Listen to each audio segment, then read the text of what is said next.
Dio, ma attraverso un modello che voi riconoscete in Maria, tant'è che anche nel vostro movimento avete stabilito che sia sempre una donna a presiederlo. Sì, non so se proprio per...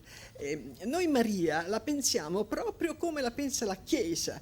Non è un movimento mariano, non so, come le figlie di Maria che sono bravissime, però qualche volta si prendono in giro con questa parola come fossero una cosa speciale, particolare nella Chiesa. Noi Maria la vediamo col cristocentrismo, insomma. Ecco, certo abbiamo una specialissima, non solo devozione, ma noi vogliamo imitare Maria. Ecco, perché non ci basta la devozione, sentiamo che non è giusto così, e poi far magari la vita come sempre. E noi troviamo in lei questo modello. Lei è stata, da giovanetta subito, ancora da bambina, si è data tutta a Dio.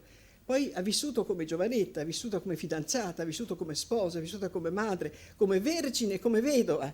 Quindi la vediamo modello di tutti i momenti della vita della donna e anche dell'uomo. Poi noi la vediamo anche in un particolare momento, cioè quando lei dà la vita a Gesù, quando fa nascere Gesù.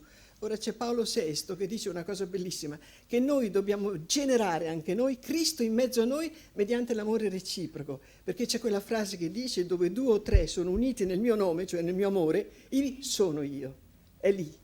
E quindi dobbiamo noi vivere come Maria ha generato fisicamente Cristo, noi cristiani dobbiamo essere tali da generare Cristo spiritualmente in mezzo a noi, allora diventiamo onnipotenti.